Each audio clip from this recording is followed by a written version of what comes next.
Hi, I'm Morgan. And I'm Angel. And this is Searching for the Source, a podcast where we dive into spirituality, love, truth, and everything in between.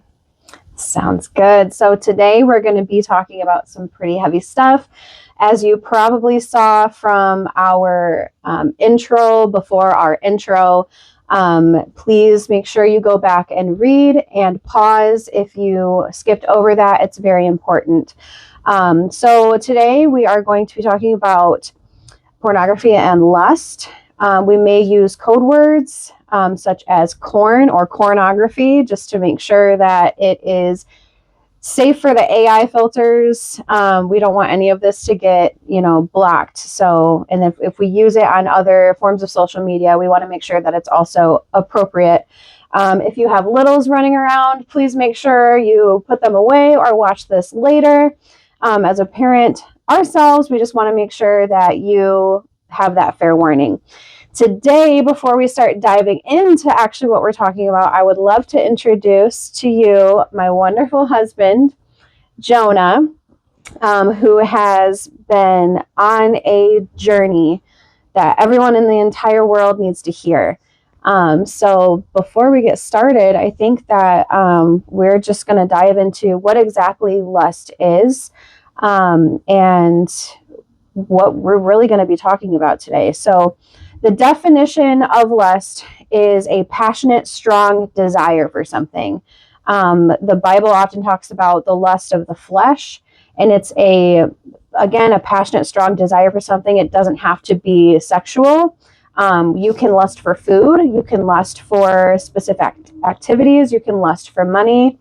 And the lust of the flesh always brings death. So just wanted to point that out. That's the scope of lust that we're talking about today. So I think to start off too, we should go over what you have prepared today, some of the science behind corn and lust. And I know we posted a couple things about it. And so I think we should talk about what we talked about online and bring that up before we really dive into the deep stuff. So if you want to go ahead and take the lead on that. Yeah, so first we posted a couple of questions online, like, do you think pornography is harmful? Can you be pro-sex work and anti-trafficking at the same time? So here are a few of the comments we received, anonymous, of course. For the first question, is pornography harmful? The first person answered, it definitely is. Most men think that is how it is portrayed in real life. And in my research, I did come across that repetitively, that, kids and teenage boys that discover pornography, that is their baseline for what sex is and what it looks like. Mm-hmm. Yeah. Number two, yes, very much so. My husband was addicted and it ultimately ruined our marriage, among other issues. When one is brainwashed from it and would rather entertain that than their own spouse, it is heart-wrenching. I agree.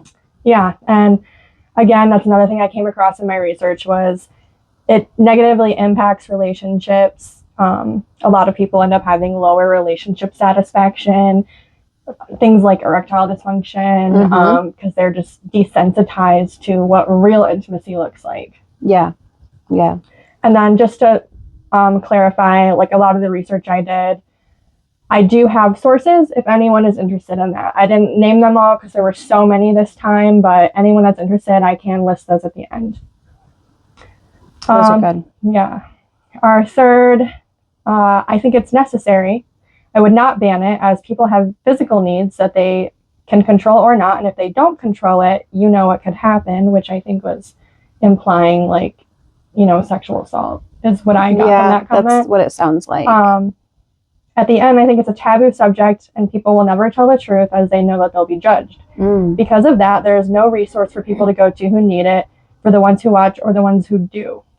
May I comment on that?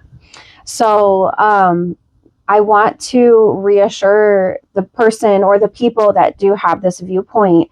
That's a myth that has been debunked time and time again. We were told growing up as girls that if you don't satisfy, then it could potentially hurt somebody or they can't control it. And that's honestly that's verbiage that comes from an abusive mindset from those particular men. So not this particular person or people that have that opinion, but we just want to make sure that that's completely untrue. Yeah. So Yeah, because that just opens it up to like, well, I couldn't control myself. Exactly. Like God just opens it up to sexual and then assault. that can lead to victim blaming. And it's completely dismissive to victims. And that also prevents that person from taking personal accountability for their actions and for their feelings and for their body. So we want to make sure that that's very clear. Yeah.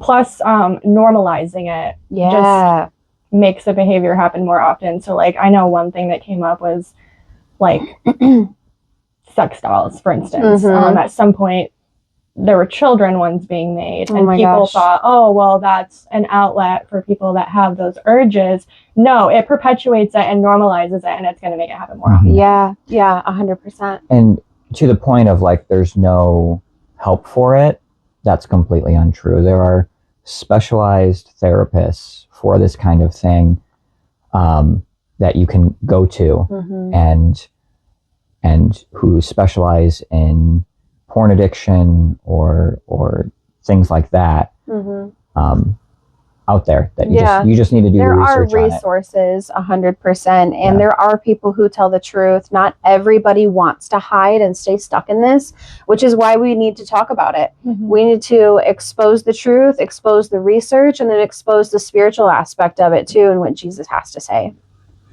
And then the mention of it being like taboo or people being afraid of being judged, that again is very valid, because this type of material and content does go with a lot of shame and guilt and isolation. That's just like another side effect of it. Yes, it does.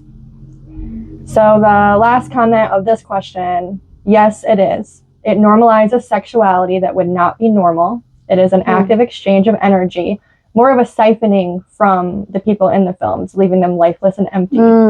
Lastly, sex is a sacred dance between souls. The market of corn removes that sacredness from this beautiful dance.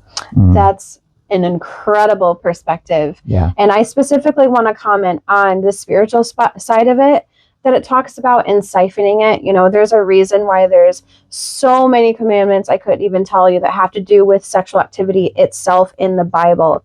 But there's a quote that I heard from Preeti Presanan. She says there's a difference between spirits and wounds, because I kind of want to touch on a lot of Christians or pastors or whatever denomination that you are will be so quick to jump to spiritual oppression or possession. And while oftentimes that may be true, she says there's a difference between spirits and wounds, because these spirits will take advantage of the wounds that you have. And oftentimes people who are involved in SW or corn have wounds that spirits will take advantage of. And like they said, it's a siphoning, and it does leave you empty and lifeless for both parties. Yeah, I agree. Yeah. So the next question, can you be pro-sex work and anti-trafficking? Do you guys want to weigh in on this at all, and your opinion of it? Or? Let her rip. All right. First comment was, when consensual, absolutely. You never know what goes on behind closed doors, but for people who do enjoy and consent, I don't feel it's fair to group them with the monsters who engage and approve of sexual slavery. There are people like that in every industry, including ones that have no tie to sex work whatsoever. Difference is, corn makes it easier to hide, but I can guarantee you there are just as many monsters in any big corporation. I don't feel like elimination would make a difference when you have a multi-million-dollar company doing the same thing, just more concealed. There are many that don't feel exploited and feel empowered in a way. So my first thing on this, yes, SA happens everywhere, can happen everywhere, but it is especially going to happen in a field that quite literally makes money off of sex. Yeah. And then as far as pointing out like, oh, well, it's okay for those who enjoy and consent it, you can't really know online what's consent, Right.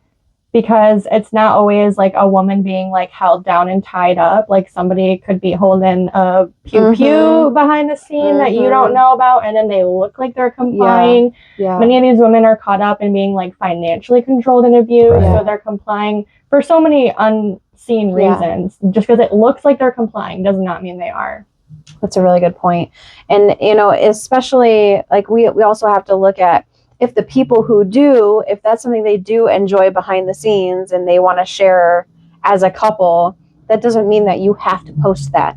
You can still do what you want to do. That's your business. No judgment here, but it's posting it and making a business out of something that was meant to be sacred and shared, and also in a way represent the way God loves us. And that's something I can get into later, which sounds very weird at first, but it's something that is a beautiful dance, like the last person said. So to be able to monetize something like that also makes it also dehumanizes it. Yeah. And then that further, you know, And then as puts far those as women in those positions. yeah, as far as not women that don't feel exploited and feel empowered in a way, I just want to point out that many women who start out that way change their minds and do end up feeling exploited, because I'm one of them. Yeah. Yeah, and I'm glad you touched on like the different levels of that. Of some of these women are going into the business freshly 18, Yeah. staying for however long, and then when they try to get out of it, they have nowhere to go. Mm. They have nowhere. This is how they made their money. This is how they have to keep making their money. They feel like Yeah. so Yeah, they feel stuck. stuck Then it financially. traps them. Mm-hmm. Yeah.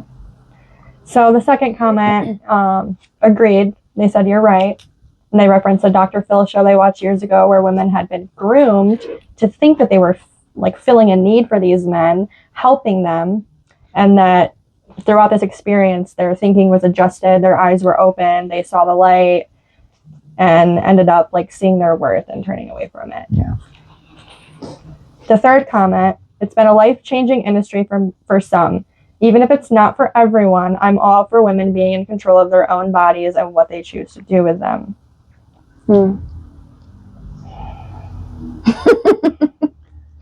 I see where you're coming from, but I feel like a lot of these women are deceived into thinking, again, that it's empowering. And That We'll just get goes into that. right back to what we'll discuss here in a little bit. Yeah. Number 4, all jobs under capitalism can result in XA and exploitation. The problem is not just SW, but the exploitation. Opinions like this do not protect SW. It feeds into the mentality of criminalization.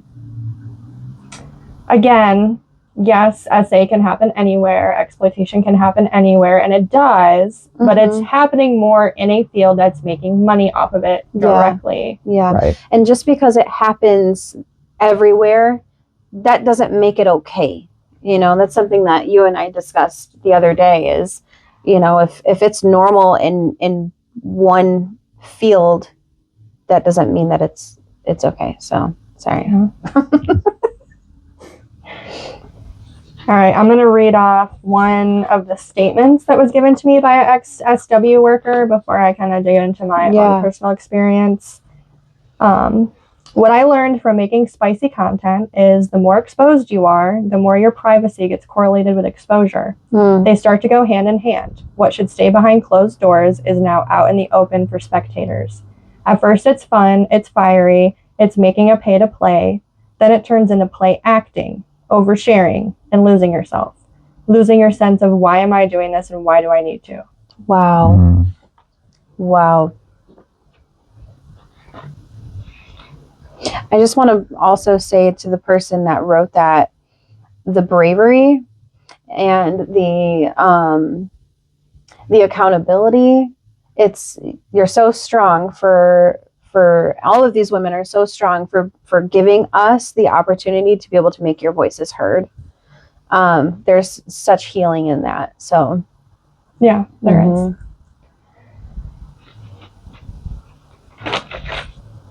All right, I think I'm gonna go to my personal experience now. Yeah. You guys cool with that? All right, so for a little bit of background, I was essayed in 2015, which led to me being very promiscuous. I think we discussed this a little bit in our first episode, that I had this mentality that, like, if I don't say no, then it won't ever happen to me again. Yeah. And little did I know, I was essayed more times, Yeah. especially under the influence. Right. I mean, there was one time I was drinking with a friend and I got so drunk.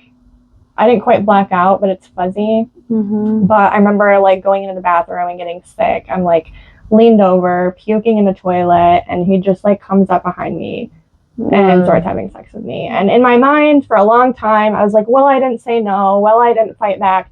But also, I was obviously too drunk. Yeah. I should not have to fight a man off of me You were while taken I'm advantage of. puking. Yes, you were taken advantage of. And there's so many more instances of me just, like, feeling like I was treated like an object. There was another guy that I was interested in, and we had been, like, talking, messaging. I go over to his house to spend the night, and he initiates. And again, I'm at this point, like, afraid to say no. I'm a big people pleaser. Like, I give in, and we sleep together, and then I get a message that because I gave it up so easy, I'm no longer worth dating. Wow. Yeah. Which, again, a huge double standard here, because like, you Also initiated it. Yep. I mean, there were several times in this whole, like, time period where I was numbing myself with drugs and alcohol and sleeping around and just being really reckless. I mean, I think part of me was, like, mildly wanting to, like, control, alt delete myself from the earth, Yeah. for lack of a better word right now. But so I was just really reckless with my own safety. And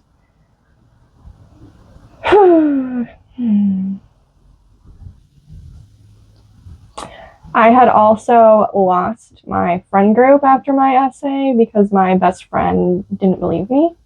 So I felt really alone, and I was very heavily just, like, seeking male validation, and my body was the only way I knew how to get people to like me. But I just ended up feeling, like, really, really worthless, and, like, my body was all I had to offer. Wow. I remember, I mean, there was one guy that would message me, again, someone who I thought was a friend. I think he ended up feeling, like, rejected by me. He was somebody that I slept with, but I think he ended up feeling, like, rejected by me at some point, and then he, like, lashed out at me and was like, no wonder you have all these rumors about you going around town. Something about taking my sexual assault and, like, painting it in the worst light, like it was something that I enjoyed, like it was something that I asked for. You know, he made comments like, oh, go screw 50 more guys, go get an STD, like. And then I remember, because I thought this was my friend, obviously, no. But at this time, I had nobody. I was clinging on to everybody as hard as I could. Yeah. And I was like, why are you treating me this way? Like, you're supposed to be my friend. Can you stop? Like, why are you doing this to me? And he was just like, you're going to keep coming back for more? Wow. Wow. Yeah. Yeah. Yeah. And then, honestly, even before all this, I felt like I was very hypersexual as a child because I was exposed to things way too early. Yeah. And my mom did the best she could, all right? Like, all of our parents did. You can only do so much because you don't know what kids are seeing when they go to their friends' houses, when they're at school, who's showing them what on their phones. Yeah. So, like, my mom was really strict. I was not allowed to watch certain movies. I was not allowed to, like, even listen to most mainstream pop music. Like, Britney Spears was forbidden in our household. Yeah. But again, she couldn't control what I did at other people's houses, or if I got up and snuck on the computer in the middle of the night. Right. I mean, some of my favorite movies when I was like 8, 9 years old was Coyote Ugly. Yeah. Honey. Yeah. I remember going into my basement at like 10 years old with my best friend and like the support beams. Yep. We would be like pretending like we were pole dancers. Yeah. Why were we like this? Because I was the same way. You're right. You're exposed to so much. And I think as millennials, we grew up when the internet started to become huge. And so anything was on the internet. You could look up anything. You can now too, but that's when it was first really big. And so when things first start to come about, parents don't really know what it is. And so they're not going to be able to like catch on as quick, and we're going to catch on quicker than them. And so we're exposed to so many things underneath their noses. That happened to me too, especially at a friend's house. There's one particular friend who she had like 2 laptops and a computer. And so we would literally sit on all these different chat sites and webcam sites. And there were things flashed in front of my face. There were things that I did, admittedly, that are like disgraceful, at a young age. There were so many things that we were exposed to we shouldn't have been. Yeah, same. I ended up in a chat room with adult men when I was like 10 years old. Yep. Yeah. And so that just goes to show, especially now as a parent, we're very careful because of what we went through. And that's one of the primary reasons we're doing something like this. We're doing the podcast because I know that there are parents today who are very careful, and there's so many parents today that normalize this type of content. And when you give a child an inch, they take a mile. And unfortunately, with the internet, that's what they're going to do. And they're also going to be groomed. We could talk about grooming later, but it's very real. Yeah, that was one statistic I saw, like researching too, was that what percentage was it? The average age of first exposure to porn is 12 to 13. A lot of times younger. It was younger for me. It's insane. Yeah. So, created my OF in 2021 at the end of my marriage crumbling. There was a lot of issues in that marriage. There was like some manipulation and abuse, but lust, I think, played a huge role in it. Like, it was already struggling, and then lust just made it crumble because we opened up our marriage. Right. It started with this app called X Confessions, and for anyone that doesn't know how that works, I don't know how like common that is, but you basically like swipe left and right on sexual activities, and if you both I think you swiped right if you wanted to do it. If you both matched on wanting to do it, it would let you know.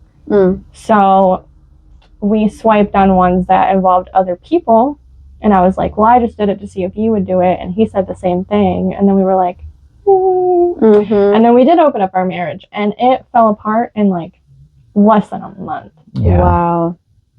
It was bad. It invoked so much jealousy. Yeah. So I made that account while we were still together, though. Before we opened up our marriage. I feel like that kind of like almost was like leading up to it.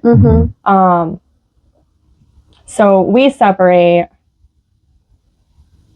and then I just kind of dove into the OnlyFans thing. Like, a big part of it starting out was that I do boudoir photography, and so sometimes I do it of myself. And I started with just uploading like my boudoir photos, and then eventually, all these dudes like, well, we want to see you topless. So then I started doing topless pics, and then before I knew it, I was doing full body nudity. Right. And then before I knew it, I was posting full blown porn videos. Yeah. Everything you can imagine. Yeah, that's interesting how it's just little by little what you felt comfortable with, the boundaries kept getting pushed and pushed and pushed. Yeah. And how quick did that how soon did that go from you just posting boudoir to full blown porn if you're pretty quickly. Yeah.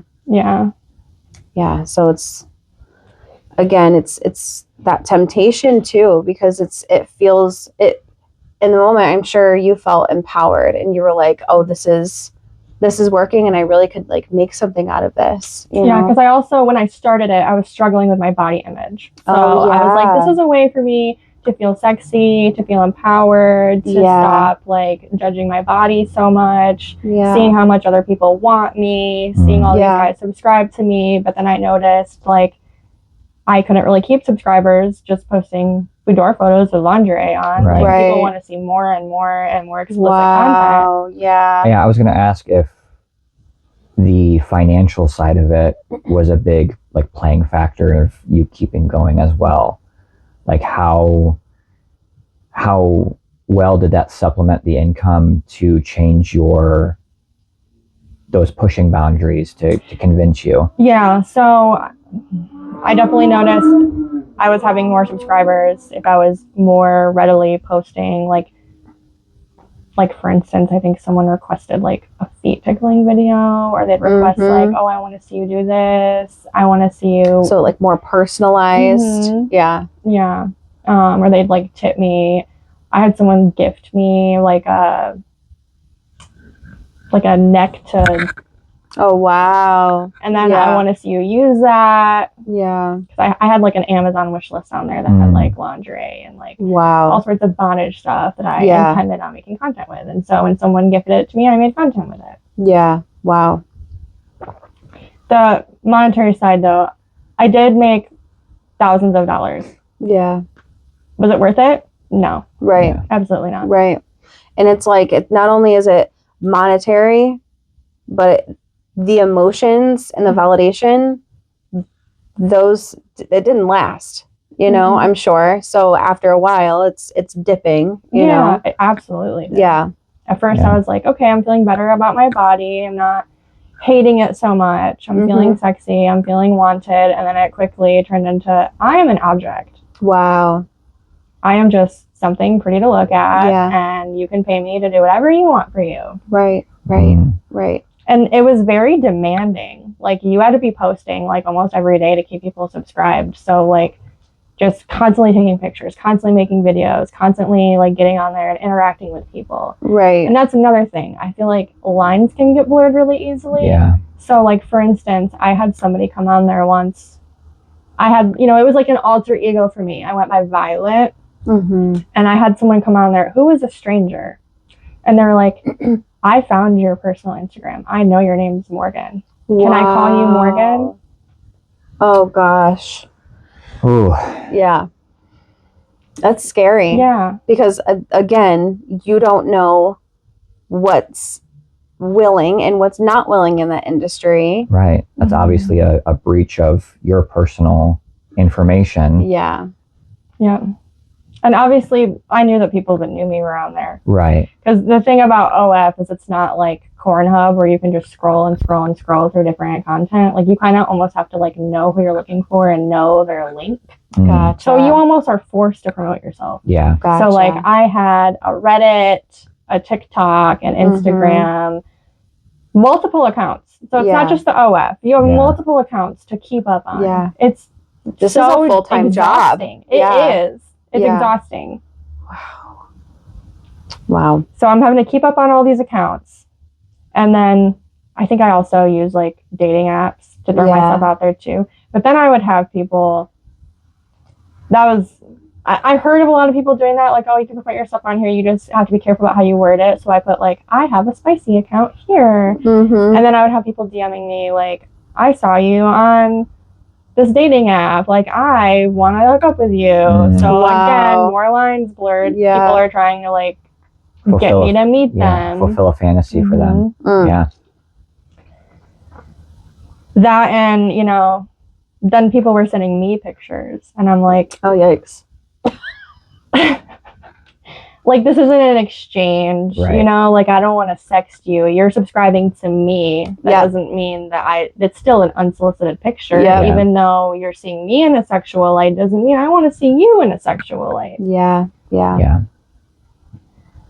So yeah, I started to feel gross and exploited. And then for me, it almost fed a kind of like an addiction in me. Like, because I Wow. was constantly busting out my toys and like Wow. it got addicting for me too, and it made me feel bad. Yeah. Yeah. Because a lot of people don't realize that when you're controlled by the lust of the flesh, and when you're allowing your sin to reign in you, that's just digging you deeper into a hole that is death. It is a spiritual death, but it also feels like death. It's lifeless. What life is that if there is no depth and no honest love and support and connection, you know? So there's another quote on here that says that instead of looking for connections, we're looking for chemical reactions. And that in itself is fulfilling the lust of the flesh. You're looking for those dopamine hits, which again, we'll talk about soon. But like you said, it's feeding your addictions too. And so you have two sets of darknesses working together. That's just, luring you deeper into hopelessness. Yeah, absolutely. And then with that, I almost got to this point where by myself, pleasuring myself, I mentally could not get off unless I was imagining myself in degrading situations. Wow. Yeah. And that's, I think, how those spirits take advantage of those wounds. Right, because that's not how it started. Yeah. And it also affected my relationship some. I mean, at first it was fun to do content together, but it's for sale. Right. It's not kept between us. Yeah. I know he questioned sometimes, if I would send him a picture, is this a picture just for me? Or is this a picture that you also posted? Yeah. So then it's a breakdown of intimacy. And that's what it was designed for that is the most intimate one human can be with another, right next to praying together. That's those two go hand in hand, so with it breaking down the intimacy there, now you're feeling extra hopeless, Yeah. Gosh. And then sometimes I would bring up some of the things that people say to me, and at a certain point he was just like, I don't want to hear about it. Yeah. I mean, coming from a man's perspective, you never want to see your partner degraded. You never want to see them put in a position of, if some man came up to my wife and said something to her, we would have a problem, right? And even if it's through the guise of the internet, I don't want to hear any man, woman, anyone speak to my wife in a degrading fashion. Yeah. And that would wear me down as well. Yeah. To know that constantly this is happening to the person I love. Yeah. Yeah. I think another thing that was hard was it affected friendships and work relationships too, because I know there were guys at work that subscribed. Yeah. They told me. And then I was just kind of walking around you've seen me naked. Wow. And it just got uncomfortable because they'd be sending me. That's all that they would see. Yeah, they would send me explicit messages and then walk past me in the hallway at work. Yeah. Hi, Morgan. Yeah. Ooh. Because it's an alternate reality for them too. Yeah. It is That's a good point. I'll get into this later, but it is another life because you think I'm behind a computer screen, I'm behind my phone screen. No one knows who I am. This is internet me. This is, yeah. And then it affected friendships too. I had a friend whose girlfriend started to, she didn't know about it at first, and then she found my Instagram, and then she was extremely uncomfortable, and I'm I can't blame her. Yeah. Right. Because what girl wants their boyfriend to be friends with somebody who's constantly posting those kinds of images all over? Yeah. Because I don't know if either one of you has ever seen my Instagram, but I posted as much as I could get away with. I mean, I would cut off images right up I showed as much as I could. I remember when you were posting on your stories too. Yeah. There was at one point Jonah had to unfollow you. Yeah, I was about to say I had to unfollow you. Yeah. Again, I'll get into this later because it was triggering. Yeah. And I was just wow, this is someone that I know and I care about and I love. Yeah. And now I have to find myself unfollowing them for my own, so yeah, I get it. Yeah. Yeah, now I still just kind of walk around and I wonder, like, who all has seen me? Because Right. even though some people told me their identities, there's so many more that Right. were just like user 89 whatever. Right. Right. So I You have never no know. idea of knowing like who all Right. Yeah. has seen me and who hasn't. Wow. And then even after I deleted it, I've gotten messages to this day pretty much. I think the last one I received was like 2 months ago. Deleted it over 2 years ago, and Mhm. still, hey, can I buy custom content from you? Wow. Hey, are you ever going to do this again? Or just, I miss seeing you. Right. Or Right. I've deleted people over it. Mm. Yeah. Yeah. Yeah. The way it haunts you. Yeah. Yeah. It follows you. Absolutely. Because it's once it's on the internet, you don't know. Mm-hmm. You don't know. Even if you delete it, Mm-hmm. not to cause any paranoia, but No, I you know. don't know what's archived Yeah. on the internet, you know? Exactly. Right. You don't know because you've deleted your account if OF has some database. Well, plus all the men on there, like, I don't know. Who saved Exactly. images, Yeah. who screenshotted, yeah. Mhm. Screen record, anything. Yeah. Mm-hmm. Mm. Yep. Yeah. So with that, I mean, there's a lot of science and psychology of why it's bad. Do you want to share first before we get into that? Yeah, I think that's a good idea. So why don't you, if you don't mind, not to put you on the spot, Yeah. kind of introduce why you're here. What are Yeah. you doing in this spot right now? What are That's you doing probably here? a good. Wait, who are you? Who are you? What are you doing here? Call the police. Call them. Who is this man? No, like Angel said, I'm Jonah. I have the immense privilege of being her husband. I am here because I am an ex-porn addict. Consumed my life to a breaking point. Yeah. And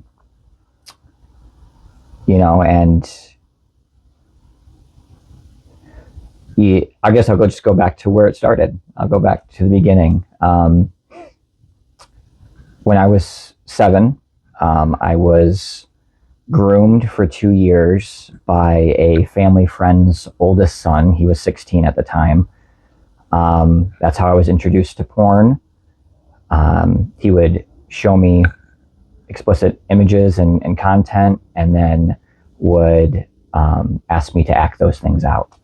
And under the guise of, this is what people do when they like each other, you're going to have to know what this is when you like a girl, and all of these things. And for 2 years it went on. And when you're that young, you don't really know what's going on, if it's wrong, if it's right. And it wasn't until high school that I really realized, oh, I was SA'd at a very young age.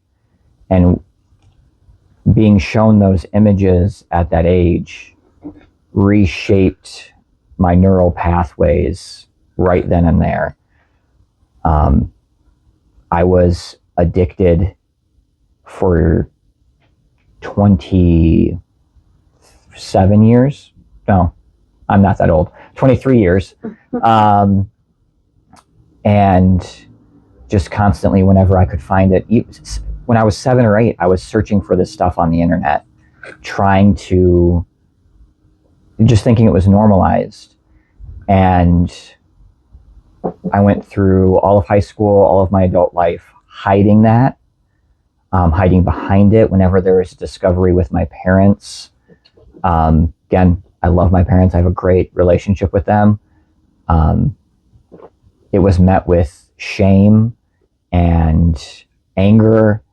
And I grew up in a very strict Christian household. But it was met with this is a sin, and you're dirty for doing this, and things like that. Mm-hmm. It went into my young adult life, ruined countless dating relationships. It was always found out, always brought to light, always met with shame. And even in our early relationship, it was met that way. Mm-hmm. Until the day, I was 27 when I came clean about my SA, and why I was addicted the way I was. I had not told anyone until that day that I told, Yeah. you know, my girlfriend at the time, now my future wife, my wife. Mm-hmm. But I had a really come to Jesus moment. After work one day, I was walking home and God just told me, hey, if this is the woman you want to spend the rest of your life with, you need to tell her. And so I came in the door and I already knew there was a discovery waiting for me and we were going to talk about it. And I sat down and I just went, hey, this happened to me. This is why I am the way I am. I need your help. Mm-hmm. Yeah. I'll Yeah. talk about my side later on. Yeah.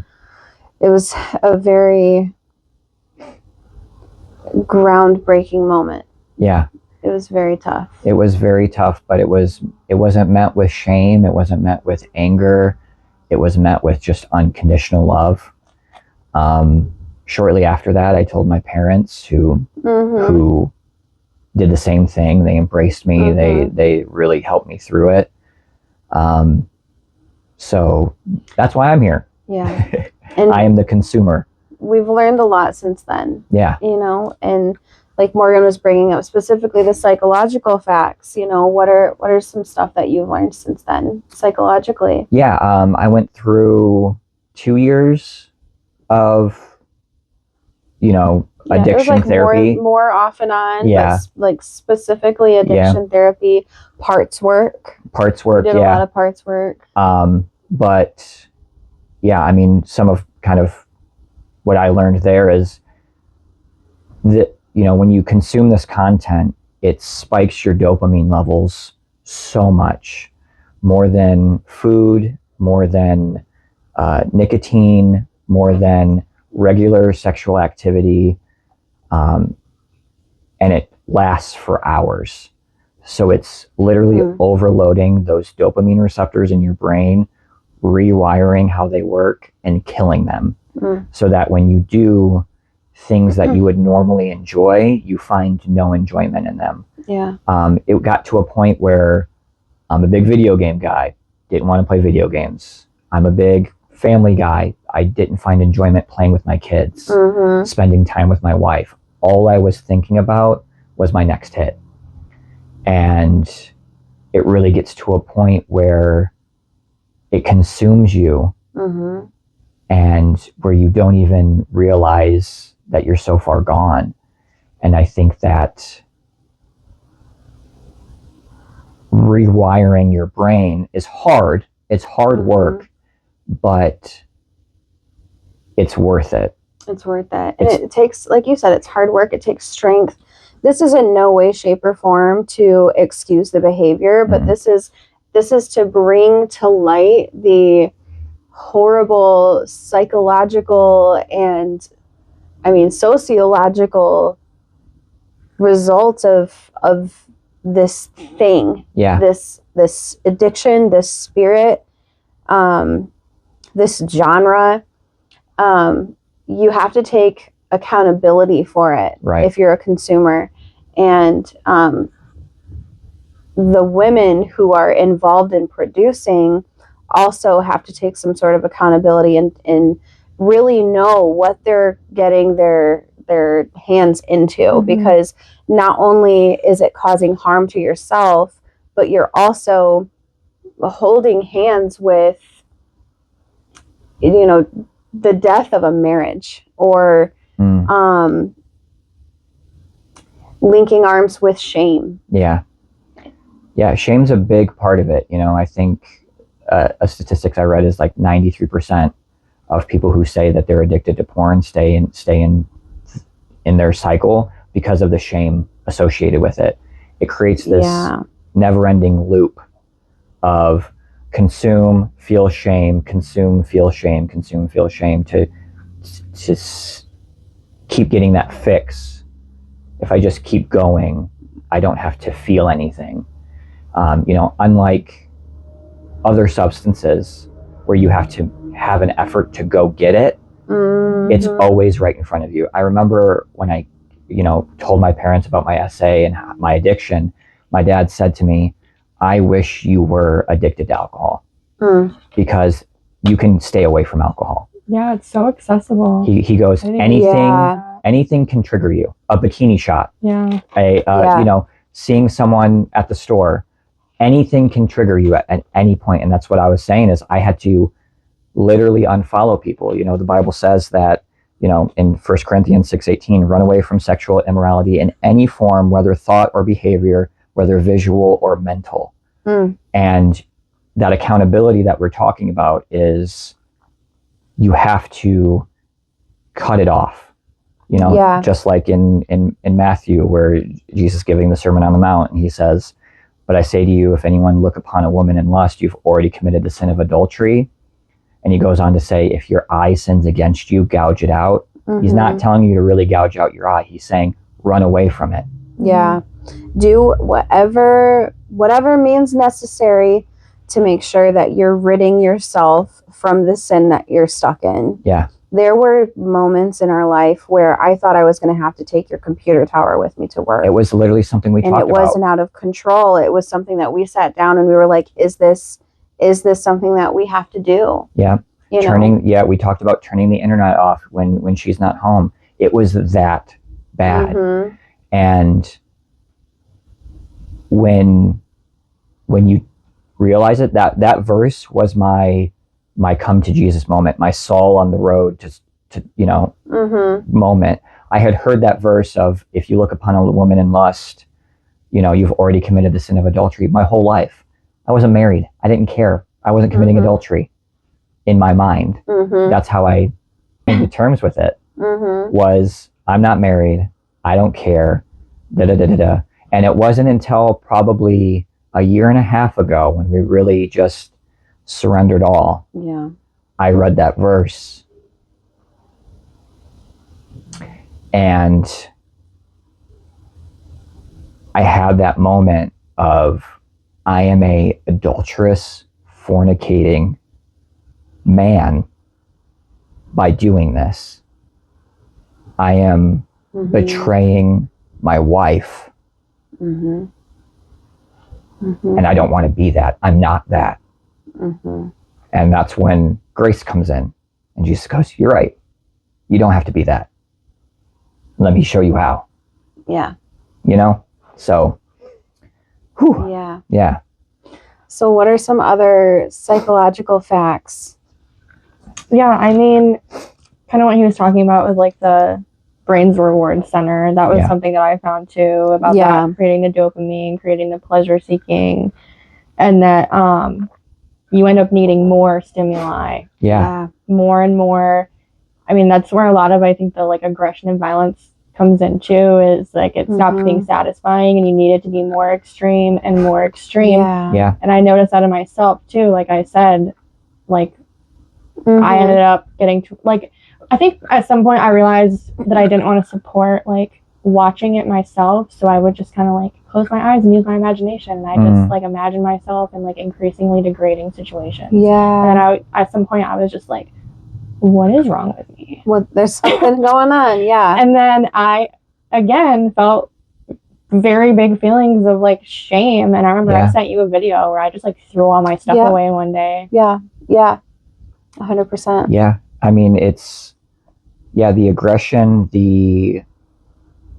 it impairs your decision making to a point of like, you recompromise with yourself daily of like, I don't know how many times I would cry and sob and ask for forgiveness from Angel and go, I'll never do this again. I'll never, because that's how I felt in that moment. I never want to do this again. I'm dirty. It's gross. I don't want to hurt you. And then I found myself doing it the very next day. Very Yeah. next day. Yep. And yeah, it's insane. Yeah, that came up too. It creates a cycle of urge, fix, regret, Yes. repeat. Yes. Yeah. That's 100%. There's a verse in James that says that God does not tempt. We are just tempted, right? But we get these evil desires because we live in a sinful world. We live in a broken world. But when those desires are conceived, it gives birth to sin. Mhm. So something that helped in Part's work is he would have these thoughts and these urges, but he could not allow them to be conceived to give birth to sin, because when there is a birth of sin, it then brings death, and that can be a spiritual death, which is what I think James was talking about in James chapter 1, verse 13 through 15, or it could be the death of a marriage. Yeah. It could be the death of trust. It could be the death of his self-image and his self-worth, you know? So, yeah. Do you want to read some statements? Yeah. All right, so for context, I reached out, well, I posted a video and I was basically like, hey, if anybody has any experiences they want to share. I did have a few come forward, so I think I read one already, but I have 3 more. So, statement number 1. I've had experiences as far back as I can remember, probably around 4 or 5, being around certain situations that I shouldn't have been in and that I didn't really understand. For years, I've learned to mask and suppress things. I spent years being sexualized as a child, as an adult, and going into SW. I made an OF during COVID to keep the lights on since everything was shut down. It seemed like there was a huge incline in girls around this time making accounts, so I felt inspired and hopped on a train. I thought with the name being OF fans, that fans would come to your page and subscribe. No one really told me that it's something that if you promote this, a lot of people you know will end up on there. That's kind of something that I talked about too, you know. Yeah. It made me feel really exposed, that people that I knew from high school, people I grew up with, etc., all knew what I looked like. So this is where it takes a darker turn. I had somebody that I was in close proximity with that subscribed to my page, who knew I was struggling and out of a recent abusive relationship with an alcoholic. He had this, mentality that he was helping me get back on my feet, but he was dating another girl. This man made a fake alias and was sending large amounts of money and had me convinced that he was just a fan, a stranger. Eventually, I figured out who it was, and I confronted him about how I felt manipulated. Wow. So many of the experiences made me feel like prey, like an object, like I am not even human. I received death threats from the girl that was dating my ex. Because of these experiences on social media, I no longer post selfies, any pictures of my child or myself. I don't share any personal information, not even in my name. In a way, I erased my own identity to protect myself and my family. I have experienced years of backlash, degrading comments, slut shaming, all because of something that I did to try to support my family. There was a hairstylist I was working with who destroyed my hair, and she blamed it on me and spread lies that my hair didn't grow because I had HIV, spreading rumors about me, my mom, my child, etc.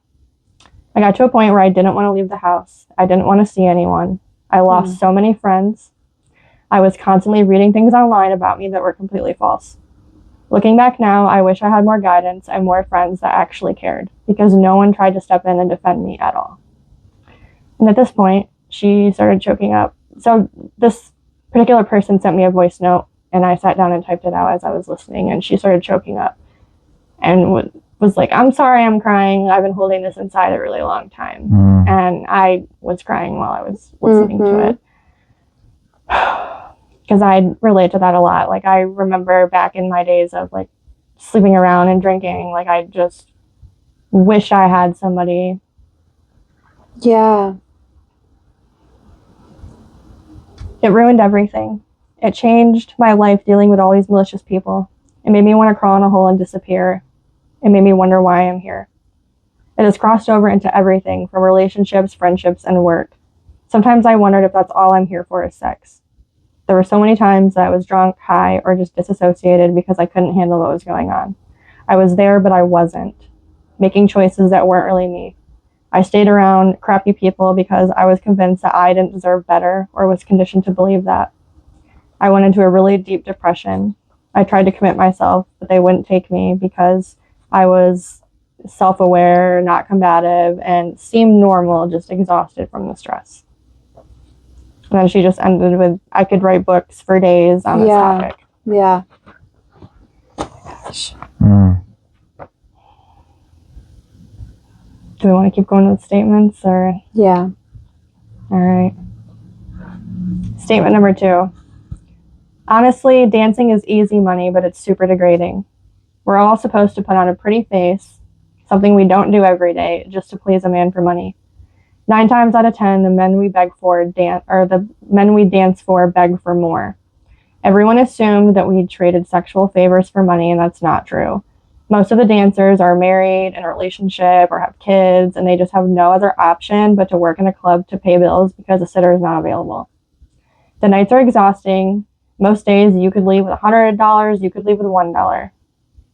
Some of the girls will go to levels of sexual favors, which gives everyone else a bad name. For me, the men we dance for were usually older men who would request us to look younger to help his fantasy. So this is just another negative thing. This is highly promoting pedophilia. Yeah. The SW industry, it just does. I mean, so many videos out there are teens, petite young princess, babysitters. Yeah. It's freshly 18. Yeah. Working as a dancer, we are supposed to accept the fact that a man will touch us inappropriately because it's the job. We are told to put a smile on our face, make the money, and go home. I've worked with so many females who were sexually assaulted and touched appropriately, and the police will not do anything because it's part of the job. It's wrong. We're here to make money and pay our bills. We all have rules that no one follows. I worked in this industry for 8 years because this schedule is flexible. But the things I've seen, the way men act, and the fact that no one helps or protects us is wrong. I left because of all of this. The feeling of feeling gross because someone's touching us and nobody cares, or the assault we have to endure because it's just a job, is wrong and degrading. We had a camera in every club I worked at except for one, and even with the camera, the door guys, the people watching the cameras, everything went ignored. I had to physically knock a man out because he was drunk and touching me inappropriately, and the protection wasn't watching or doing anything about it.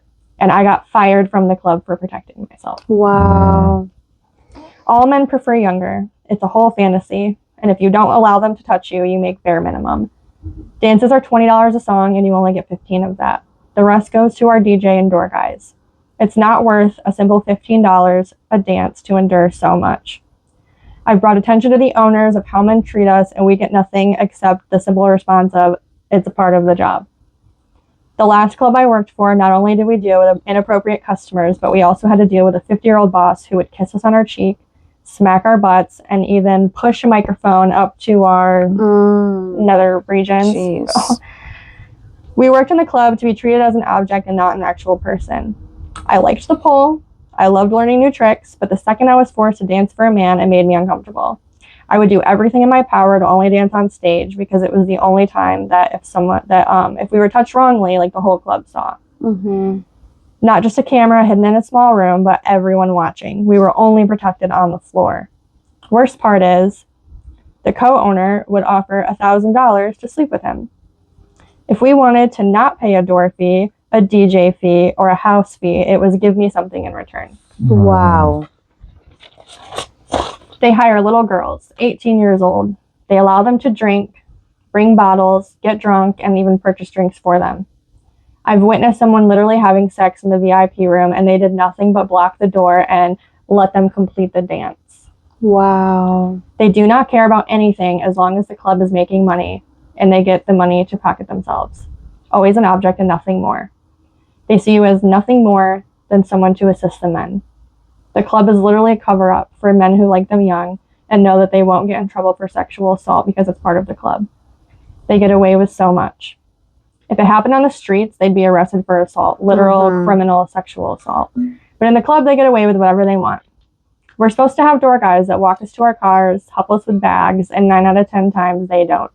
Or won't unless we pay them for it. Wow. Most of the time, they are too busy trying to hook up with a dancer or a customer to do their jobs. I had a customer walk me to my vehicle. Somebody that I made friends with, who I saw every Monday for 5 years. Almost all of the customers would ask you about coming home with them or paying extra for it, and when you refuse, they get angry and won't pay you for your time. One thing I can say they are on top of is making sure that the girls get paid and no one leaves until we're paid, but only because they also get paid. Right. We owe the club 30% of our wages every day. We have to pay $20 to even walk in the building to work.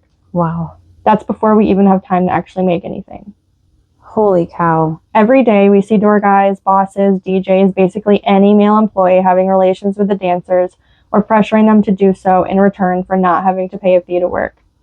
If we have stretch marks or on the bigger side, we're told to cover up because men want to see us at our best. If you're over 150 pounds, they deny you the job. They won't post photos of you on the Facebook page because the dancers are supposed to be attractive and skinny. If someone comes in to audition, they nitpick. If you do not meet the boss's expectations, you can't work for the club. It's always about looks, weight, attractiveness, etc. If you don't make the money, they tell you to leave, even if you're trying your best. Anytime my friends or family talk about working at the club, I tell them not to. I will tell them everything I can to express how bad the club job actually is. Wow. I have one more. Yeah. So I started the first club when I was freshly 18 because I was a single mom and it was the only schedule I could work around. I started as a bartender but was pressured often to dance. I eventually made the switch from dancing to see how much more money I could be making from all the pressure. I moved out to Las Vegas and danced there and realized quickly how toxic the industry could be. I always heard, well, this girl did it for me, or this girl only charged me so much. It made me feel like I was just a product and not my own individual person. There was once a time in Vegas that I went to go to a VIP room with somebody that came to my stage set and he waited for me in the room. I get into the room and he immediately demands sexual favors. Wow. I told him I do not engage in those type of activities and he got pissed and demanded his money back from the club. It is illegal to do extras, but instead of kicking them out, they let him stay and gave him his money back. There are many times where bouncers will warn girls about guys who will pull their stuff out in the dances instead of just throwing those guys out. Wow. When I was a floor host in Michigan, one of the girls got sexually assaulted in the room and she ran out crying, and the managers tried to make her go in for the rest of the room because he paid for it and they didn't see anything on the cameras. Wow. Oh my gosh. It wasn't until I cussed the guy out that he got mad and left. Girls have to pay for their protection from a lot of the security guards or they will not be protected. The club I worked for in Las Vegas had a live camera that people across the world could view for free, and we were not allowed to have a say in it if we wanted to work there. It was pointed at the stage and it was a full nude club. If we refused to get full nude, we would be fined. Fined. Wow. People also don't realize that the dancers pay to work at the club. There's a base rent that can be changed randomly for fines, wearing the wrong outfit, if you leave early, even if you're sick or if there's an emergency. Most clubs, you have to tip the DJ 10% of everything you make, even if they aren't helping you, playing bad music, not acknowledging you on the mic. If you don't pay the 10% and they keep track, you are fired. I was once drugged by one of the DJs, and the manager sent me home with him because I was puking all over. Luckily, he had roommates, and one of them protected me from him that night. Wow. You have to pay the club per dance, not all, but most, and per VIP room. Even if you make $0, you have to pay base rent. A certain celebrity that rhymes with Boyd Bayweather once came into our club and did not tip one person, but we were forced to sit and dance with him by management because he was famous. There have been lots of lawsuits against clubs for making the girls tip out, but they always find ways around this and continue operating the same. There's a rumor in Vegas that someone that watched the VIP room cams and dance cams sold the videos for money. Wow. There's a club in Vegas called the Can Can Room that I went to audition for, and it made me so uncomfortable that I left before my audition. It gave trafficking vibes for sure. Wow. Another Las Vegas club owner was accused as operating as a brothel. Wow. A female manager I had when I moved back to Michigan used to dance with me. She often commented on how I looked and told me I was dead weight on nights that I didn't make enough on her standards. The way she treated me was what broke me free from the clubs. So it's not just men. Wow. I felt like gum on the bottom of someone else's shoe. I haven't danced or done OF in at least 5 years now, and people will still recognize me in public and ask if I will give them a private show because I don't dance anymore. I still to this day worry about someone finding my pictures online or saying something offhand in front of my children or family. I also noticed that most of my customers were married men, Yeah. and I can't help but wonder how I contributed to their wives' sadness or body image. I am fully a girl's girl now, and from this industry, I learned how strong and beautiful women really are. I struggled from an eating disorder in high school because I have an overweight mother, and everyone always told me I'd end up like her. Once I started dancing, I noticed that I tried to work harder and harder to look more like the girls that made more money. It wasn't healthy at all, and I still to this day have body image issues. I also don't think that the drug and alcohol pressure and abuse in that industry is talked about enough. I hate that industry, and I would honestly do anything to support women not doing it. Wow. So the through line through all of those is exploitation Yeah. at every single turn. Yeah. Yeah. You know, there's a chapter in John, chapter 8, where a woman was caught in adultery. And as Jesus was teaching, these Pharisees brought the woman out to use her as a tool to catch Jesus in some error, because they said, well, the law is we have to stone her. And I would read that and I would think about how she's feeling. She's feeling exploited. She's feeling exposed. She's feeling embarrassed. She's probably feeling shame. And it's probably not the first time. And Jesus, many people probably already know the story, says, let any of you cast the first stone who is without sin. And he stoops down and he starts writing in the dirt, and slowly they left one by one. And he looks at her, he stands up and he looks at her and he says, where are those who condemn you? Where are they? And they're gone. And so I just want to speak some life into, first of all, these incredibly strong and amazing women that wanted to have their voices heard, but also any other women who have went the route that Morgan or any of the other girls did, and say that I am so proud that you are even listening or hear these words, that Jesus is looking at you and he is saying you are not condemned, but he loves you. Mm-hmm. That he is there to walk with you through your healing. And he goes on to say, then go and sin no more. There's a life that people live that becomes normalized, or that becomes stuck in. It's okay to leave.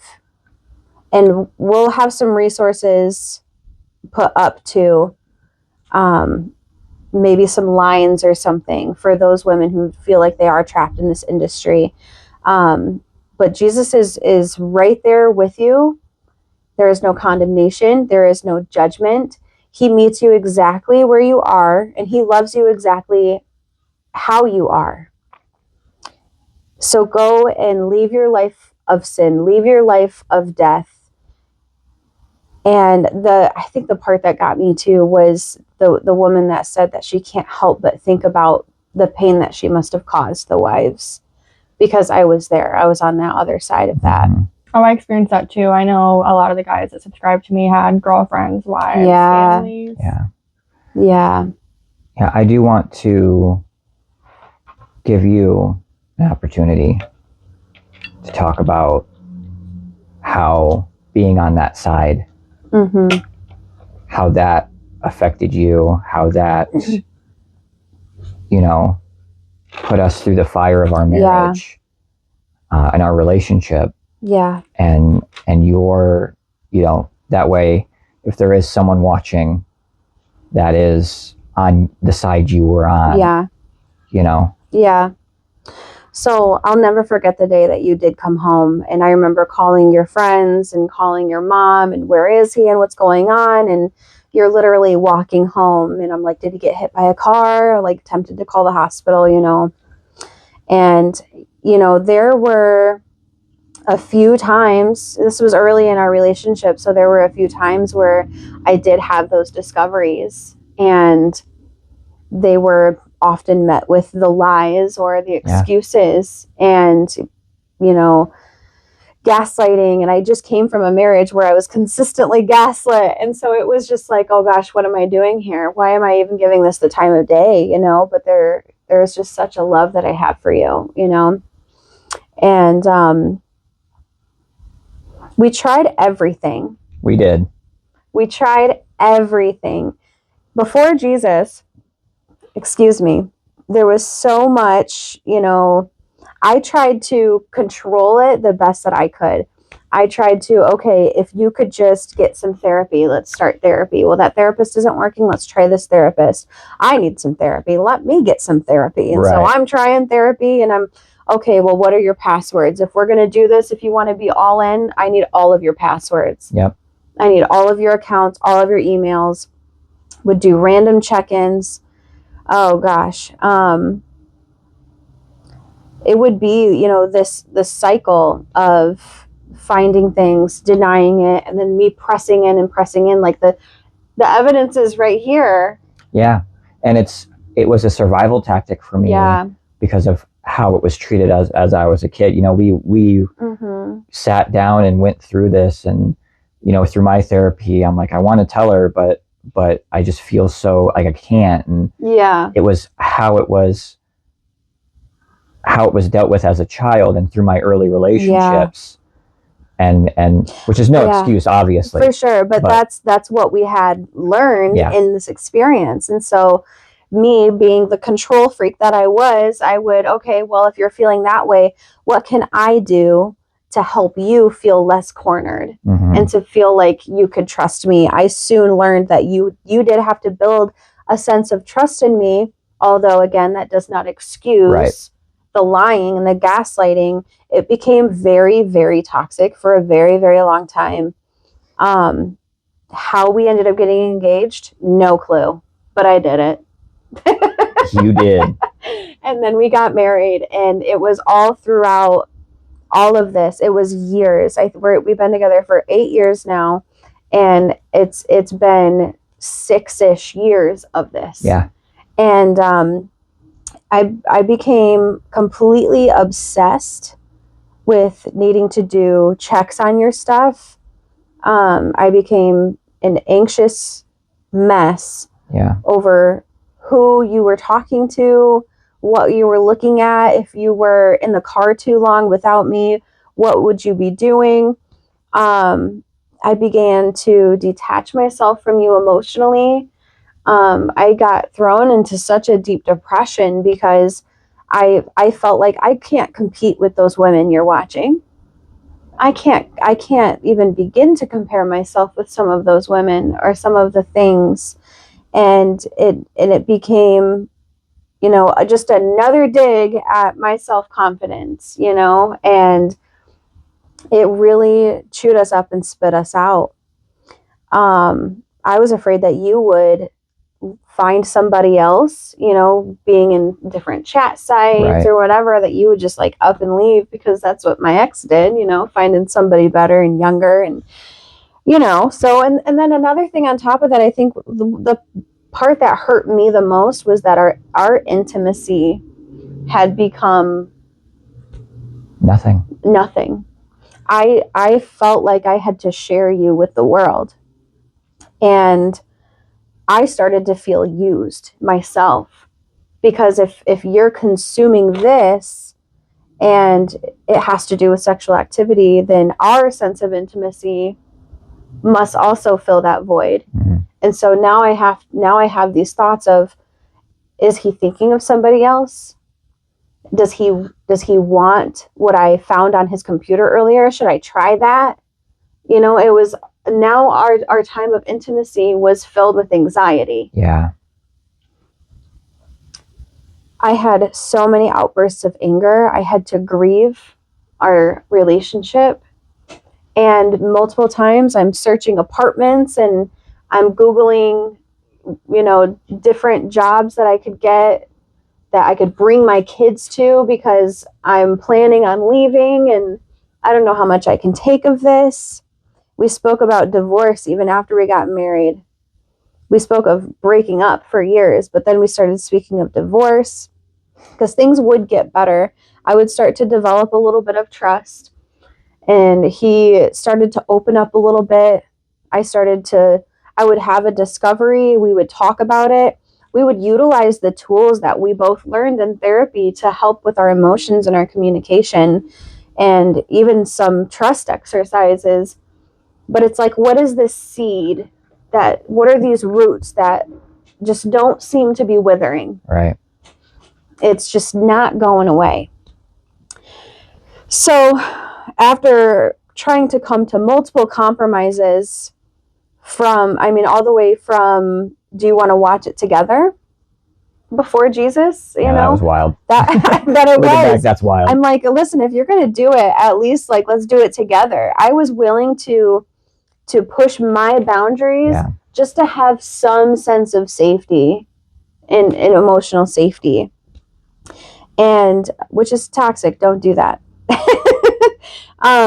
But then, we would also try to utilize different ways that you would share with me. So if you had a slip up, then write me a letter, send me a text, something with a code word. Yeah. We tried like code words because I couldn't just come out and say it. Yeah. And and like I said, therapy would help a lot with these different types of tools. But there was this sense of brokenness that we just couldn't get to the root of. Yeah. So, we had all the tools. We knew how to use them. We had a pretty heavy toolbox. Mm-hmm. And after I really officially gave my life to the Lord and started really praying through, okay, I tried everything my way. He tried everything his way. But we never have officially really given this to God and really gave this to Jesus. And so one day I'm like, hey, can we literally pray together and set this down at his feet and just give our marriage to God? Yeah. And he's, yeah, sure. So we sit down and we said probably the most. I was more enthusiastic about that. Yeah. You were definitely more on board than that. But when we sat down, it was like the most awkward prayer. Praying. Excuse me. Yeah, praying with someone is awkward, especially your significant other. It is. At first, it is. And that's, like I said, I equated it to the intimacy of sex, because there's a sense of intimacy that when you pray internally and when you're talking to the Lord, it's like you're talking to your parent, and so it's like, me, you formed me. And then when you bring your husband in and you start talking to the Lord together, there's almost like this sense of like, oh gosh, that like this is deep spiritually. Yeah. And it's a beautiful thing. Mm-hmm. Now we're going to war in our bed. Yeah. But we gave our marriage to God, and I wish I could say, and from that point on it was all rainbows, but it wasn't. No. It was like, the Lord really had to break us both down. And I remember there was one instance where even after that, there was a couple times where I had found something, but I had held on to so much of that control and anger, and I lived there. And it's almost like I chose to live there, because if I just sat in that moment, I couldn't get hurt again. If I assumed it was going to happen again, then there would be no discovery. The shoe wouldn't really drop if I just stayed angry at you. Yeah. And then it really started to chip away at our marriage then. And when we sat down with our pastor and really told him, like, this is what's going on, this is what's been a problem for years. Now that we're walking with Jesus, what the heck do we do? I had no idea what to do. I'm like, Pastor, we tried everything, And he had shared a testimony about how he had, walked through some not the same type of pain, but a very similar pain that he walked through with his wife. And that's when I really knew it was possible.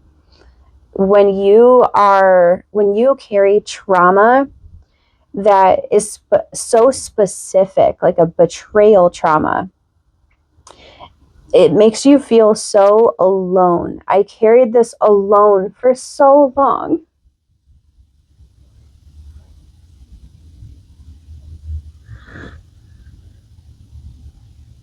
And so when he finally told me that forgiveness is possible, because look how Jesus forgave us. Yeah.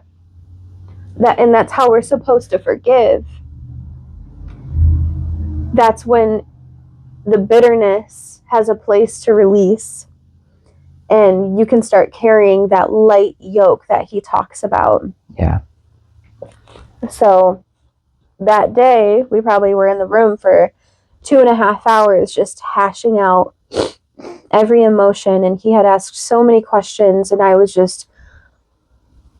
I finally felt like I was heard, and we finally had like a starting position, and we walked out of that room. I completely forgave him, and it was so scary. It was the scariest thing after having so many discoveries and years of this pattern. Yeah. To be able to be like, so that's it, I just forgive him, and now we just not like pretend like this never happened. Like, we're still going to deal with the emotions, we're still going to deal with the triggers, we're still going to talk if emotions start coming up, but I'm not going to carry this bitterness like you're assuming something's going to happen. That didn't feel like safety to me, you know. So I'll never forget, there was this one discovery, I think it was shortly after that, and it possibly might have been, there were so many that it's hard to keep track. I think it was the last one where you had come clean. You didn't give me the excuses and cried in my lap and just prayed and cried. And then I laid my hand on you and I started praying over you. And that's when the Lord spoke to me and really started to show me how to be the wife I needed to be for you. Yeah. And in learning how to be the wife I needed to be for you, that's what brought me the most healing. Yeah. And I'll preface that with saying, it's not that you can change somebody. It wasn't that, oh, I needed to change so that he didn't do this anymore. It's that I think it's safe to say that as women, we have a very special power. And if you look at mothers and how they are with their children, there's just a certain thing mothers have with their children, like that dads just could never, and vice versa. Of course, I'm not trying to not saying they're more in value, but then when you look at a wife and a husband, there's a special power that wife has with that husband. And when they're in their proper God-given dynamics, they just become this powerhouse. Yeah. And there's so much healing that happens. There's this other quote by Preeti that says, when you don't walk in your God-given identity, you force those around you to live outside of theirs. And that's a perfect example of what was going on. You weren't walking in your God-given identity. Yeah. You were walking in shame. You were walking in bondage. You were walking in the only way of life that you knew, because the enemy knew when you were younger the powerhouse of a man that you would grow into. And so he needed to take that from you. And when it was taken from you, you started walking in that shame. Yeah. Which forced me to walk in my pain. Yeah. In my distrust. And so when I started learning about what does, being that type of wife look like, I started seeing the word submission, and I was like, no. You want me to submit to him? No. This man? This guy? No, he needs to get his life together. And guess what? The Lord doesn't work how we work. And so the Lord, I remember the Holy Spirit told me, when you obey, that's when the healing comes. We are actually commanded as wives to submit to our husbands, and that's not in a value sense. That doesn't mean that we're less than them. Right. that just, there was one video I was watching the other day where she describes it as you can't have two steering wheels in a car. Y'all are going to crash. Yeah. Somebody has to take the steering wheel. And so when the Bible talks about submitting in that aspect, that gives us women a chance to rest in our God-given identities. And there is a power in that. Is there? Yeah. And it's not that, because I think you sent me that video. Yeah. It's not that the wife is just sitting in the passenger seat not doing anything. She's in charge of the map. She's helping. The Bible says, when God creates man and woman, I will make for you a helper. That same instance of the word helper is the same way that God explains what the Holy Spirit does. It's the same word, helper. Yeah. And so when you help me and help me drive by whatever it is we're doing, whatever it is, it creates a unstoppable force. Yeah. That, when our pastor was praying over us the other day, and he said, there is nothing the enemy wants more than to break up a marriage. There is nothing. Yeah. That's why that was his goal in the garden. Yeah. Was to break up the marriage we have with God. Yeah.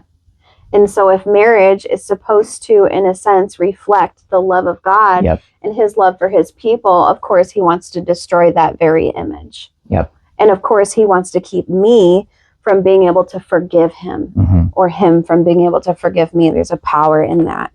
So I started reading, the verse on love and respect where Paul says husbands are to love their wives as Christ loves the church. And that's in a sacrificial way. Yep. And then women are to respect their husbands.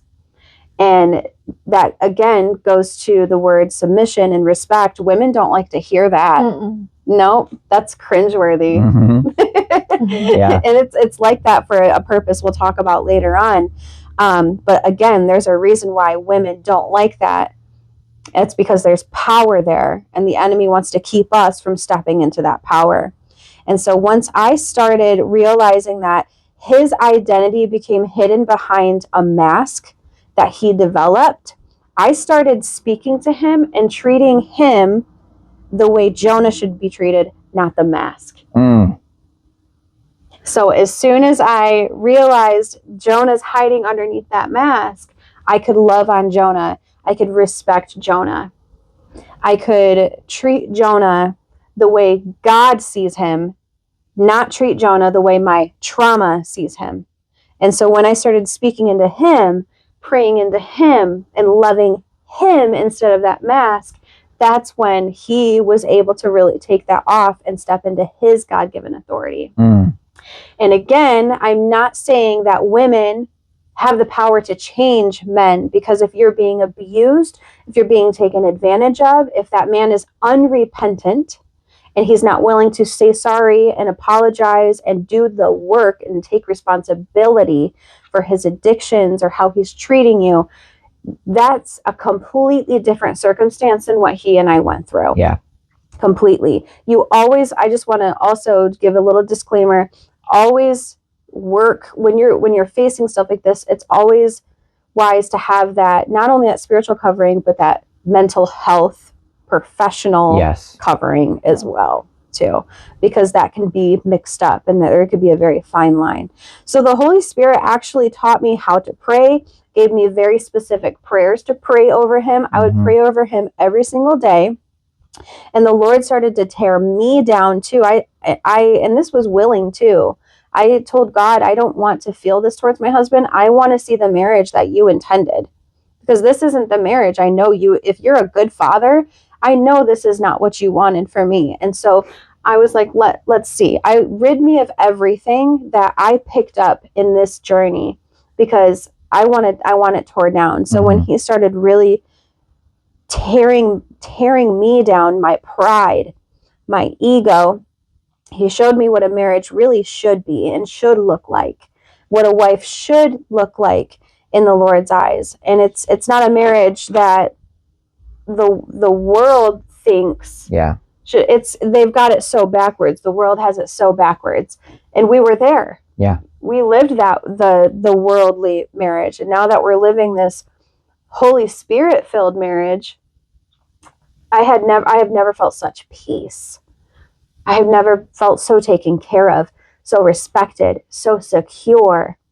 I can bring up and to this day, we still have those conversations. Hey, I feel like there might be something going on. We had one last night. Last night. Well, absolutely. We had one last night. Yeah. And go ahead. Can I talk on it for a little bit? Yeah. Because I think it's a really night and day of where we used to be and where we are. I agree. You know, I'm Take just, the reins, yeah, babe. I'm just sitting at my computer and de-stressing from the night, and she's like, "Hey, I'm afraid to do this podcast and then find out you're still doing this." Yeah. It's a real. And I turned around and I literally had to bow my head and pray, because I was like, God, give me the right words to say to my wife right now. And I just said, we are about to go on a podcast and draw our swords against a very strong enemy. And what's happening right now is you're hearing these whispers in your mind that sound like you. Mm-hmm. And it's the enemy saying, well, what if? Because that's what he does. Yeah. What if? And I said, first off, I want to assure you, nothing is happening. Nothing has happened. Nothing is happening. I love you, but we're about to do something that people in our past generation refused to do. Yeah. And is talk about the hard things. Yeah. And the stigmas and the shame. And we sat together and we prayed, and now we pray like powerhouses. I think when it's gonna be awkward at first, for sure. And it still kind of sometimes is awkward when I don't really want to pray right now, but she wants to pray, or she doesn't want to pray right now, but I want to pray. I mean, she always wants to pray. But it's like, man, I don't want to do this right now. When you sit together and you just pray into your marriage, and you pray over each other and you cover each other, and literally walls break down. Literally. And it is so important that we have those conversations. And I don't feel like I have to hide behind that mask of, oh, I need to gaslight her, I need to distract, or I need to say, I don't know what happened, even though the evidence is right in front of my face. Yeah. It's, okay, you feel something, let's talk about it.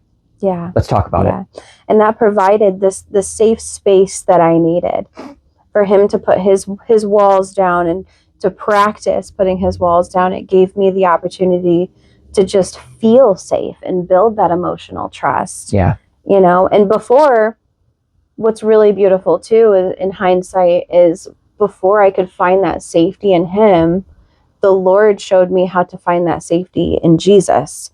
And so in Hebrews 13, he talks about how he says Jesus is the same, yesterday, today, and forever. And so, okay, Lord, now that we have this relationship and I can't find that safety in my husband yet, please show me what that safety feels like emotionally. Please show me that I can have this safe bubble until I can trust him. Mm-hmm. And don't get me wrong, we're not shifting, I'm not switching it to Jonah. But it's a different safety that I find in Jonah than I do the Lord. Right. But God had to teach me what the priority should look like. Mm-hmm. He is teach both of us. Yeah, that's true. So it gave you an opportunity to work on your relationship in him, gave me an opportunity to work on my relationship in him. And as we both grew in the Lord, we grew closer. Yeah. Yeah. It's amazing how, the Lord has just taken so many things from me instantly. I've been healed from things. All of these things. And I really wrestled with God of like, why can't you take this from me? Why can't you just, I've heard of healings where addicts are just, are healed, cold turkey healed. And I'm like, why can't you take this from me? This plagues me. This has plagued me my whole life. And I was praying that one day, and he said to me, if I don't teach you discipline, how will you lead your family? That's a good point. If I don't teach you So good. how to beat this, how will you break the stigma for your sons Mm-hmm. when they struggle with this? Yeah. When your daughter feels objectified, how is she going to feel if you objectify women? Mm. Mm. And so I had to establish the discipline to break this. So I'm breaking the chain. Really, Jesus broke the chain Yeah. so that it doesn't have to happen anymore with my sons and my daughter and their sons and their daughters for as long as we go. Yeah. And it's a really beautiful thing It to is. really, as a man, submit to God, Yeah. because we can't expect, how should I say this? We can't expect anyone to submit to us as mortal men if we are not kneeling at the cross, submitting our lives to Christ. I'm going to go off for a second. There is an epidemic of lonely men who have been red-pilled and black-pilled in our society. Red-pilled meaning get as many women as you want, get as much money as you want, however you can, exploit however many people you can to fill that void. And then when that goes away, because you'll have a great couple years, you'll have a great few years, you could have great 20 years. When that void goes away, get black-pilled, blame it on nihilism, get sucked into the void of depression and that the world is against you and the world is angry and all of these things. It's not fulfilling. Mm-hmm. There's that stigma of loneliness in men that they search. There's a great quote by Bruce Marshall in a book he wrote. I'll give them the book. It's a great book. And it says, even the young man who rings the bell of the brothel is unconsciously looking for God. Hmm. And that's really, it's really what it's touching on is what do we worship? Yeah. But also like, we're looking for intimacy. We're looking for something to fill that void. And it's really only filled with God. And the world, all of its vices, all of its worldly possessions that you can't take with you, especially this, leads to a cycle of shame. And that wasn't God's design, right? You know, it says in Genesis 2:25, and the man and his wife were both naked and they were not ashamed. God did not design us to feel ashamed. Right. God did not design us. That's not, if you think God is shaming you or something, that is not God. Mm-mm. That is not Jesus. Jesus never shamed anyone. And you know, and then when the fall happens in Genesis 3, it says, I heard the sound of you in the garden. This is Adam talking to God. And I was afraid because I was naked, so I hid myself. When Satan introduced sin into the world, he also introduced shame. It's his design. Yeah. It's his tool to keep us away from God. And for so long, I was stuck in that shame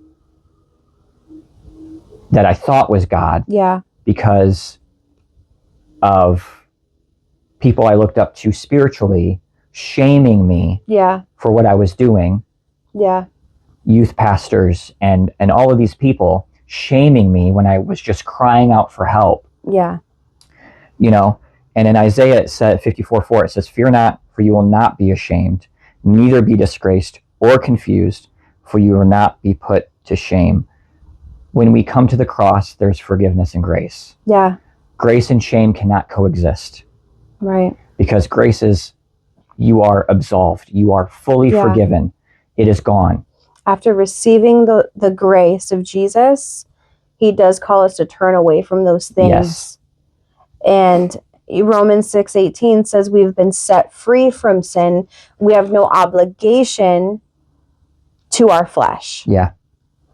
I explained this to Josephine. It's kind of silly to bring it up in an adult podcast, but my 4-year-old daughter, she says, my brain was telling me to. Carter does that too. My brain. And that's what gives us an opportunity to teach them at a very young age. You're not obligated to fulfill Mm-hmm. what your brain is telling you to do. Yeah. Mm-hmm. Your spirit controls your brain. And that will teach them subconsciously at a very young age that we're not obligated to our flesh, that we have been set free through the blood of Jesus because of what Jesus did. Mm-hmm. And it is not through our strength. It is by his strength. It is by the Holy Spirit. When we live by the Spirit, we don't live by the flesh. You can't live in both worlds. So when you ask God to fill you and walk in the Holy Spirit, there's a drastic change that happens, and it might be over a period of time, like in Jonah's instance, where he gets to work on your character so that you can help the people around you, or it might be instant. But that just goes to show how important that submission is, and especially with lust and with pornography and with this monster that's plaguing the world. We have to utilize our discernment. And is this going to open a door to that type of stuff? Because anything could be a trigger. Mm-hmm. Even as women, if we like the validation in a sense, then we don't want to give the enemy a foothold, and then he kicks the door open. So we have to be careful on what spiritual doors that we're opening to. We don't even know what spiritual. It's impossible for us to know exactly what's going on behind like the earthly scenes in a sense, but this is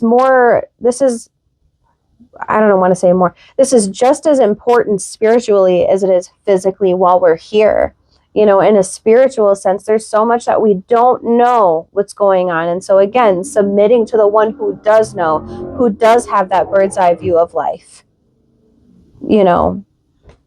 So that's my soapbox too. Did you have anything else? That was so good. Thanks. You're welcome. I would say, like, on the other end of it, right? We talked about the negative effects and great testimonies. Again, those women are so strong for even talking about it because it's so stigmatized. Mm-hmm. If you're watching this, if you struggle with this, and you're going, well, what do I do? Where do I start? Right? First is seek a mental health professional. There, like I said earlier, there are mental health professionals that specialize in sex addictions, which is what this is, Mm-hmm. right? Because when I first was researching, I was like, well, that's not me. I just watch explicit content online. And then someone was like, no, that's exactly what that is. I'm like, oh yeah, I guess so. That really helped me because I got to know the science. I got to know the stats. I got to know to break down what it does to the brain. Get that help. Talk to somebody. It's going to be hard work and it's going to be awkward and it's going to be weird, but you need to get the help. And then get an accountability partner. I have a few.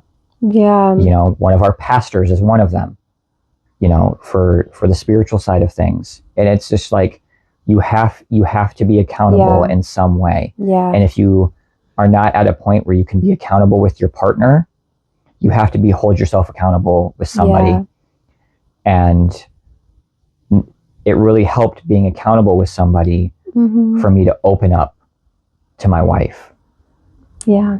Because my biggest struggle was, well, how do I come to the person that I'm hurting? Yeah. How do I tell the person that I'm hurting them more? Yeah. And I think once you come to the point of such grace and forgiveness and that, it's so easy to just be like, even in everyday things, like, hey, I messed up today. And it's a freeing feeling. And so but also be in your word every day. Mm-hmm. Every day. You know, I have sticky notes. I meant to bring them, but I have sticky notes on my desk where I am the weakest Mm-hmm. when it comes to this, because I'm at my computer, right? Of Bible verses that deal with temptation and Yeah. being vigilant and all of these things. So I have a reminder every time I sit down that it's not just me, it's my family unit. And one of my mentors said something so prolific, it's just in my brain all the time, that as a man, if you do not put on the full armor of God every day, you're weak. You're weakening yourself to the enemy. So it's important. But if you do, if you put on the full armor of God every day, the enemy will try to find chinks in your family's armor. And that's in Ephesians, by the way. Yes, the armor, the armor of God. Yeah, but he said the enemy will try to find the weak spots in your wife's armor, in your children's armor, and that's how he'll get to you. Yeah, yeah. And this also isn't about, you know, shame if you do mess up. That's the exact reason why we're talking about this, is so that we can break that stigma of shame and condemnation, because this isn't about getting your ticket to heaven or you know, just doing the right thing. You know, this is primarily about living a life of that abundance with Jesus. And then just to touch more on some of this, if these personal testimonies weren't enough to convince you and you're still on that side of like, well, women can do whatever they want with their bodies, like those experiences don't speak for everyone. I feel like a lot of women, surprisingly, were the ones I think that came defending it. Yeah. Coming from a stance of like being a feminist, being a humanitarian, like standing up for people doing what they want. And I'm just gonna like put this reminder out there that it is harmful to women, to children, to men. Mm-hmm. But I mean, first of all, 70% of consumers of corn are men. Mm-hmm. So this is catered. You're selling yourself to a man for the most part. Mm-hmm. You know, just touching back, like, it's harmful to children with the young exposure ages, it being used to groom them. It becomes that baseline for intimacy as they grow up. And then, you know, just reiterating again all the stuff about, like, the teen, the babysitters, yada, yada. You know, it's very much highlighting pedophilia. Yeah. And then as far as, like, other groups of people, it fetishizes different, like racial stereotypes. Like, one example I saw was, like, you know, black women, often their labels are ghetto or, like, inner city slut gets, you know, in the alleyway, showing them in, like, lower class scenarios. And then even when it comes to, like, LGBTQ content, a lot of them are using degrading slurs. Yeah. So this is harming several groups of people. Yeah. And then 88% of porn shows violence and aggression. And that, from what I read, the amount of violence and aggression has tripled in the last 25 years. So, again, that stimuli, you need more and more to satisfy. It's getting worse and worse. And then a lot of consumers end up, like, being more likely to objectify women, being less likely to believe SA survivors. Like, it's just shifting their entire outlook on women. So I just don't think that you can support this from, like, a feminist type of view of being like, well, it's women empowerment. Well, it's literally shifting the viewpoint of women. Yeah, for sure. And I'll say, kind of from that biblical standpoint too, is a lot of people, when they see, you know, Christian viewpoints, it's unfortunately correlated with anti-feminism and oppressing women and oppressing, you know, the LGBTQ plus communities and whatnot. And because there's no condemnation in Jesus, I just want to point out the fact that that is the spirit of religion. You know, we are called to love and uplift, and if men and women were created in the image of God, I mean, I can go on about how many women linked arms with people who started churches in the Bible. There's a lot of things that happened in the Bible as far as when it comes to like, people like to bring up, well, women aren't like to be, what is it? They don't get to speak in church, or they're to be quiet in church. Cannot teach in order to be silent in church. It's a lot of that instance specifically was to keep women safe. And so everything that was Holy Spirit inspired that is in the Bible that had to do with women being quiet or hush hush was to keep them safe, because if they were to speak up to people who potentially could not be trusted in the church, they could be killed or they could be punished severely. And so I could see people getting confused as to, God, I mean, it's hard for me to put it into words, because God created woman, God created man, but God created women with a special and specific power. And it's flipped in the world, because that's, for one, how the enemy works, but that's because that's a lot of women and men have that need to fulfill the lust of the flesh, which, when sin is conceived, it leads to death. And so it leads to that hopelessness, it leads to this pain, it leads to all things not good. God wants everything, all things good for you, for those who love him, so, and those who don't. So, is there anything else that you had? I think that's it. Yeah. So we're going to do something a little bit different, closing out in these episodes, and we would like to officially pray over those who are listening or watching, and we'll have Jonah close us out in prayer, and then we will finish up. All right.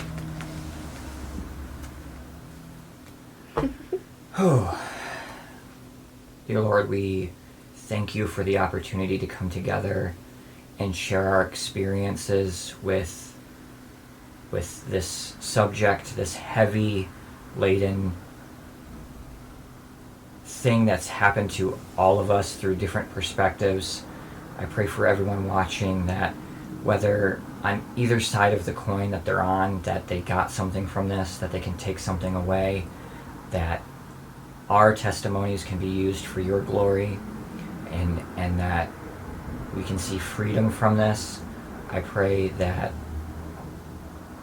we just use this, our testimonies going forward, to empower people, to tell them that there is a way out of this. I just want to take a moment and pray over Morgan and my wife and this podcast, that you would bless it and make it fruitful, and put it in front of the right people, Lord, the people that need it.